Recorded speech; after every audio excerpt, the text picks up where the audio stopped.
श्रापित सुअर की एक लंबी कहानी है।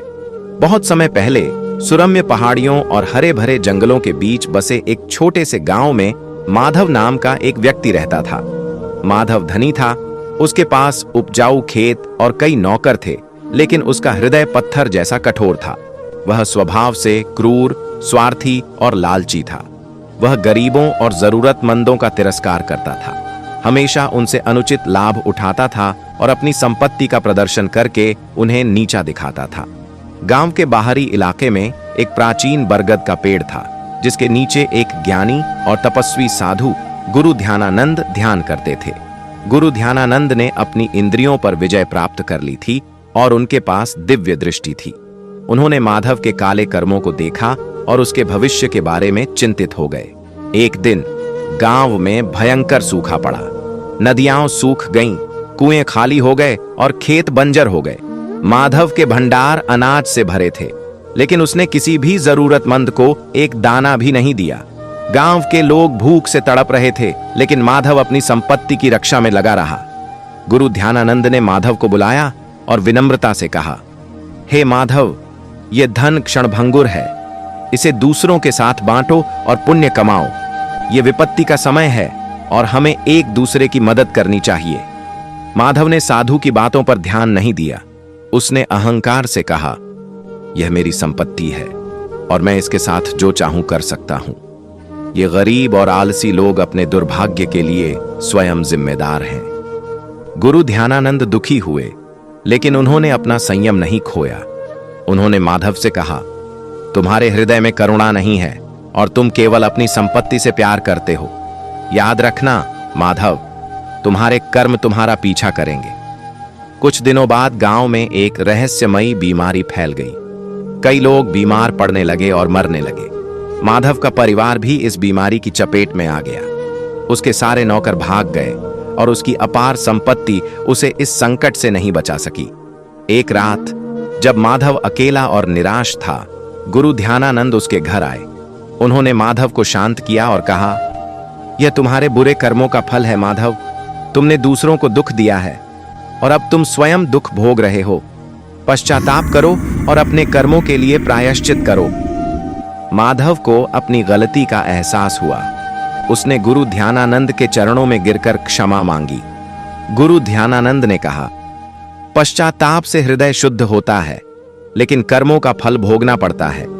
तुम्हारे बुरे कर्मों के कारण तुम्हें अगले जन्म में एक नीच योनि में जन्म लेना होगा। माधव यह सुनकर डर गया। उसने पूछा, हे गुरुदेव, क्या कोई उपाय है जिससे मैं इस श्राप से मुक्ति पा सकूं? गुरु ध्यानानंद ने कहा, तुम्हारे कर्म बहुत बुरे हैं, इसलिए इस जन्म में तो कुछ नहीं हो सकता। लेकिन यदि तुम अगले जन्म में भी अच्छे कर्म करते हो और दूसरों की सेवा करते हो, तो शायद तुम्हें मुक्ति मिल जाए। समय बीत गया और माधव की मृत्यु हो गई। अपने बुरे कर्मों के कारण वह अगले जन्म में एक सुअर के रूप में पैदा हुआ। वह गांव के पास के जंगल में रहता था। सुअर होने के बावजूद उसे अपने पिछले जन्म की सारी बातें याद थीं। उसे याद था कि कैसे उसने दूसरों को सताया था और कैसे गुरु ध्यानानंद ने उसे श्राप दिया था। अपने पिछले जन्म की यादों के कारण वह सुअर बहुत दुखी रहता था। उसे अपनी नीच योनि पर शर्म आती थी और वह अपने बुरे कर्मों के लिए पश्चाताप करता रहता था। उसने जंगल के अन्य जानवरों को कभी परेशान नहीं किया और हमेशा शांति से रहता था। एक दिन उसी जंगल में गुरु ध्यानानंद फिर से आए। उन्होंने उस सुअर को देखा और अपनी दिव्य दृष्टि से उसके पिछले जन्म के बारे में जान गए। गुरु ध्यानानंद को उस सुअर पर दया आई। उन्होंने सुअर से कहा, हे प्राणी, मैं जानता हूं कि तुम कौन हो और तुमने पिछले जन्म में क्या किया था। तुम्हारे बुरे कर्मों के कारण तुम्हें यह योनि मिली है, लेकिन मैं देख रहा हूं कि तुम्हारे हृदय में पश्चाताप की अग्नि जल रही है। सुअर गुरु ध्यानानंद के चरणों में गिर पड़ा और आंसू बहाने लगा। उसने अपनी अभागी कहानी गुरु को सुनाई। रामू को कर्मों का फल। रामू एक छोटे से गांव में रहता था। वह स्वभाव से बहुत आलसी और स्वार्थी था। वह कभी किसी काम में मन नहीं लगाता था और हमेशा दूसरों पर निर्भर रहता था।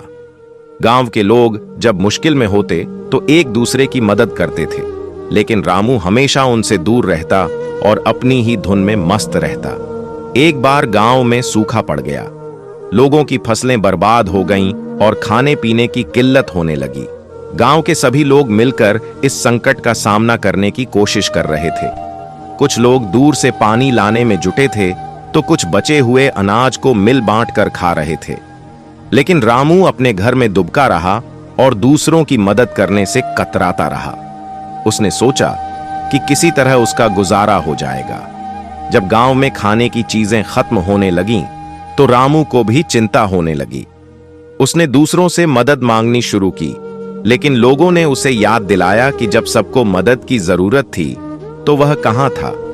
कुछ लोगों ने उसे थोड़ा अनाज दिया, लेकिन ज्यादातर ने उसे अपने कर्मों का फल भोगने के लिए छोड़ दिया। रामू को पहली बार अपनी गलती का एहसास हुआ। उसने समझा कि अकेले रहने और दूसरों की परवाह न करने का क्या नतीजा होता है। उसे भूख और प्यास से तड़पना पड़ा, जबकि जिन लोगों की उसने कभी मदद नहीं की थी वे एक दूसरे का सहारा बनकर मुश्किल समय काट रहे थे।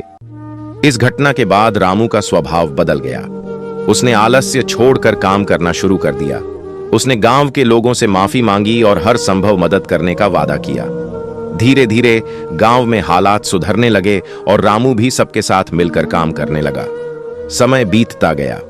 रामू अब एक मेहनती और मददगार इंसान बन गया था। जब भी गांव में किसी को जरूरत होती, वह सबसे पहले पहुंचता। लोगों ने उसके बदलाव को देखा और उसे फिर से अपना लिया। रामू ने समझ लिया था कि स्वार्थ और आलस्य का फल दुखदाई होता है, जबकि सेवा और सहयोग से सुख और सम्मान मिलता है। एक बार फिर गांव में बाढ़ आ गई। इस बार रामू ने अपनी जान पर खेलकर कई लोगों की जान बचाई। गांव वालों ने उसकी बहादुरी और निस्वार्थ सेवा के लिए उसका बहुत सम्मान किया। रामू ने महसूस किया कि आज उसे जो सम्मान और खुशी मिल रही है वह उसके बदले हुए कर्मों का ही फल है। इस कहानी से पता चलता है कि रामू को अपने बुरे कर्मों, आलस्य और स्वार्थ का फल सूखे के समय अकेलेपन और कठिनाई के रूप में मिला। बाद में अपने अच्छे कर्मों, मेहनत और सेवा के कारण उसे सम्मान और खुशी का फल प्राप्त हुआ। यह दर्शाता है कि कर्मों का फल इस जीवन में भी स्पष्ट रूप से मिल सकता है। रामू के माता पिता को कर्मों का फल। रामू के माता पिता मोहन और राधा गांव के प्रतिष्ठित और धनी व्यक्ति थे। बाहर से वे धार्मिक और दानवीर दिखते थे, लेकिन अंदर ही अंदर वे बहुत स्वार्थी और दूसरों का शोषण करने वाले थे। वे अपने नौकरों से बुरा व्यवहार करते थे, गरीबों की मदद करने में कंजूसी दिखाते थे। मनु का भाग्य। कर्म का मार्ग। एक समय की बात है, एक छोटे से गांव में मनु नाम का एक युवक रहता था। वह बहुत मेहनती और ईमानदार था, लेकिन उसके जीवन में हमेशा कठिनाइयां बनी रहती थीं। उसकी फसलें अक्सर खराब हो जाती थीं, उसके व्यापार में नुकसान होता था और उसे अक्सर बीमारियां घेर लेती थीं। मनु हमेशा सोचता था कि उसका भाग्य इतना खराब क्यों है, जबकि वह हमेशा अच्छे कर्म करता है। एक दिन गौतम बुद्ध उस गांव में आए और एक वृक्ष के नीचे विश्राम कर रहे थे। मनु ने बुद्ध के बारे में सुना था और वह उनसे मिलकर अपनी परेशानी बताने के लिए उत्सुक था। वह बुद्ध के पास गया और उन्हें प्रणाम करके बोला, भगवान, मैं हमेशा अच्छे कर्म करता हूं, किसी को दुख नहीं पहुंचाता, फिर भी मेरे जीवन में इतनी परेशानियां क्यों हैं? मेरा भाग्य इतना खराब क्यों है?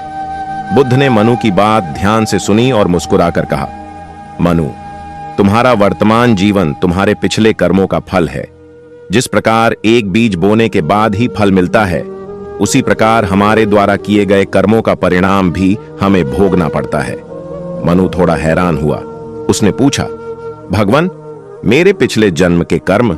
मुझे तो अपने पिछले जन्म के बारे में कुछ भी याद नहीं है। बुद्ध ने समझाया, मनु, भले ही तुम्हें अपने पिछले जन्म याद न हो, लेकिन तुम्हारे द्वारा किए गए हर कर्म का लेखा जोखा रहता है। जिस प्रकार संचित धन समय आने पर काम आता है, उसी प्रकार संचित कर्मों का फल भी समय आने पर मिलता है। तुम्हारे वर्तमान जीवन की कठिनाइयां शायद तुम्हारे पिछले जन्मों के कुछ नकारात्मक कर्मों का परिणाम है। फिर बुद्ध ने एक कहानी सुनाई। एक समय की बात है, एक गांव में दो व्यक्ति रहते थे। एक का नाम करुणा था और दूसरे का नाम क्रोध। करुणा हमेशा दूसरों की मदद करता था, दान पुण्य करता था और मीठे वचन बोलता था। क्रोध हमेशा दूसरों से ईर्ष्या करता था, उन्हें दुख पहुंचाता था और कठोर बातें कहता था। अपने जीवन के अंत में करुणा एक धनी और सुखी परिवार में जन्मा, जहां उसे सभी प्रकार के सुख और आराम मिले। वहीं क्रोध एक गरीब और दुखी परिवार में जन्मा, जहां उसे हर पल कठिनाइयों का सामना करना पड़ा। यह उनके पिछले जन्मों के कर्मों का ही फल था। बुद्ध ने आगे कहा, मनु, तुम्हारा वर्तमान भाग्य तुम्हारे पिछले कर्मों का परिणाम हो सकता है, लेकिन यह अंतिम नहीं है। तुम अपने वर्तमान कर्मों से अपने भविष्य के भाग्य को बदल सकते हो। यदि तुम अब भी अच्छे कर्म करते रहोगे, दूसरों के प्रति करुणा और प्रेम का भाव रखोगे, तो निश्चित रूप से तुम्हारे भविष्य का भाग्य उज्जवल होगा। मनु को बुद्ध की बातों से शांति मिली। उसे समझ में आया कि भाग्य कोई स्थिर चीज नहीं है, बल्कि यह हमारे कर्मों से जुड़ा हुआ है। उसने उसी दिन से और भी अधिक अच्छे कर्म करने का संकल्प लिया। उसने गरीबों की मदद करना शुरू कर दिया, बीमारों की सेवा की और हमेशा सत्य और धर्म के मार्ग पर चलने का प्रयास किया। धीरे धीरे मनु के जीवन में बदलाव आने लगा। उसकी परेशानियां कम होने लगीं और उसे सुख शांति का अनुभव होने लगा। उसने जान लिया कि भले ही उसका पिछला भाग्य कुछ भी रहा हो, वह अपने वर्तमान कर्मों, रीता की कहानी। कर्मों का लेखा जोखा। रीता का जन्म एक साधारण परिवार में हुआ था। ज्योतिषियों ने उसकी जन्म कुंडली देखकर कहा था कि उसका भाग्य बहुत उज्जवल है, वह धनवान बनेगी, उसका विवाह एक अच्छे परिवार में होगा और वह जीवन में खूब सुख समृद्धि प्राप्त करेगी। रीता के माता पिता यह सुनकर बहुत खुश हुए और उन्होंने अपनी बेटी का पालन पोषण बड़े प्यार से किया। जैसे जैसे रीता बड़ी हुई, वह एक मेहनती और ईमानदार लड़की साबित हुई। उसने अपनी पढ़ाई में खूब मन लगाया और हमेशा दूसरों की मदद के लिए तैयार रहती थी।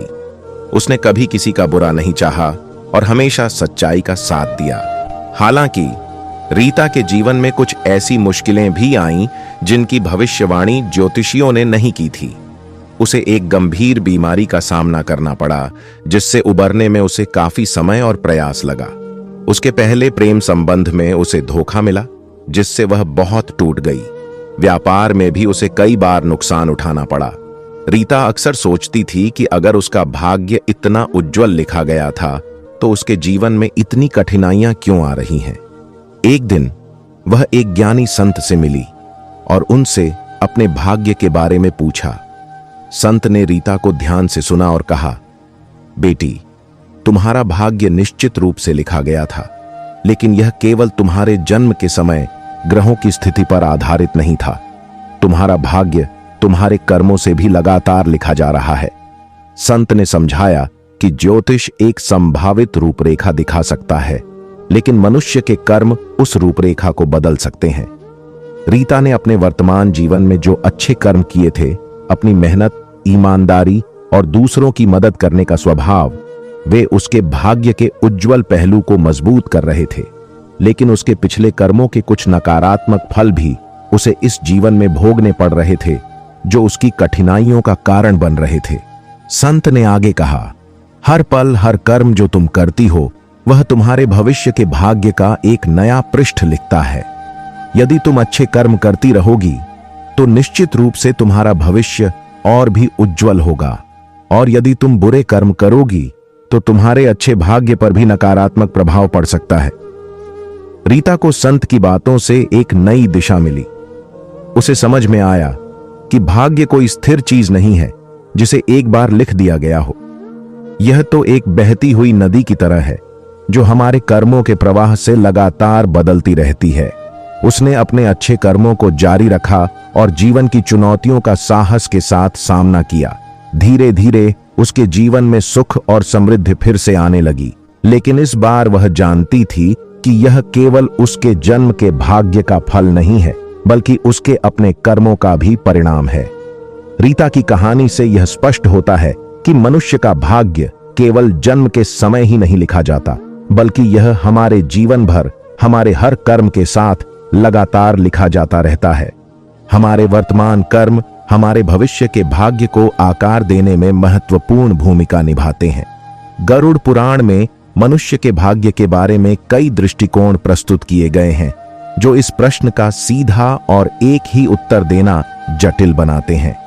विभिन्न संदर्भों और अध्यायों के आधार पर कुछ मुख्य बातें इस प्रकार हैं। 1. कर्मों के आधार पर कर्म सिद्धांत। सबसे महत्वपूर्ण सिद्धांत गरुड़ पुराण कर्म के सिद्धांत पर बहुत जोर देता है। इसके अनुसार मनुष्य का भाग्य उसके पिछले और वर्तमान जन्मों के कर्मों के आधार पर निर्धारित होता है।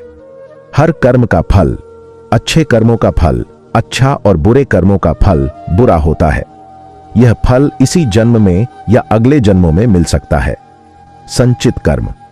पिछले जन्मों के कर्म संचित रहते हैं और इस जन्म के भाग्य को प्रभावित करते हैं। क्रियमाण कर्म। इस जन्म में किए गए कर्म भविष्य के भाग्य का निर्धारण करते हैं। इस दृष्टिकोण से मनुष्य का भाग्य कोई स्थिर चीज नहीं है जो एक बार लिख दी गई हो, बल्कि यह लगातार उसके कर्मों के द्वारा बनता और बदलता रहता है। 2. जन्म के समय ज्योतिषीय प्रभाव। गरुड़ पुराण में ज्योतिषीय प्रभावों का भी उल्लेख है। जन्म के समय ग्रहों और नक्षत्रों की स्थिति व्यक्ति के स्वभाव और कुछ संभावित घटनाओं को प्रभावित कर सकती है। हालांकि इसे कर्मों के अधीन माना जाता है। ज्योतिषीय योग केवल उन संभावित फलों को दर्शाते हैं जो व्यक्ति अपने कर्मों के अनुसार प्राप्त कर सकता है। 3. गर्भ में। कुछ अन्य धार्मिक ग्रंथों की तरह गरुड़ पुराण में गर्भ में भाग्य लिखे जाने का स्पष्ट उल्लेख नहीं मिलता है। इसका मुख्य जोर कर्मों के सिद्धांत पर ही रहता है। भ्रूण के विकास के चरणों का वर्णन जरूर किया गया है, लेकिन भाग्य निर्धारण के विशिष्ट समय का उल्लेख नहीं है। 4. मृत्यु के बाद। गरुड़ पुराण मृत्यु के बाद आत्मा की यात्रा और उसके कर्मों के अनुसार स्वर्ग या नरक में जाने का विस्तृत वर्णन करता है। इस संदर्भ में यह कहा जा सकता है कि मृत्यु के बाद आत्मा अपने कर्मों का फल भोगती है, जो उसके अगले जन्म के भाग्य को भी प्रभावित करता है। संक्षेप में गरुड़ पुराण के अनुसार मनुष्य का भाग्य मुख्य रूप से उसके कर्मों के आधार पर निर्धारित होता है। यह एक सतत प्रक्रिया है जो पिछले और वर्तमान जन्मों के कार्यों से प्रभावित होती है। जबकि ज्योतिषीय प्रभाव भी माने जाते हैं, वे कर्मों के अधीन ही हैं। इसलिए यह कहना सही होगा कि मनुष्य का भाग्य हर पल हर कर्म के साथ लिखा जाता रहता है, जिसका फल उसे इस जन्म या अगले जन्मों में मिलता है। यह सच है कि कई संस्कृतियों और परंपराओं में भाग्य को बहुत बड़ा माना गया है और इसके कई कारण हैं। अज्ञात और अप्रत्याशित घटनाएं। जीवन में कई ऐसी घटनाएं घटती हैं जिन पर हमारा कोई नियंत्रण नहीं होता। अचानक बीमारी आ जाना, दुर्घटना हो जाना, अप्रत्याशित लाभ या हानि होना, इन सब को अक्सर भाग्य का खेल माना जाता है, क्योंकि इनके पीछे कोई स्पष्ट तार्किक कारण दिखाई नहीं देता। जब कुछ अच्छा होता है जिसकी हमने उम्मीद नहीं की होती, तो हम कहते हैं किस्मत अच्छी थी। जब बुरा होता है तो कहते हैं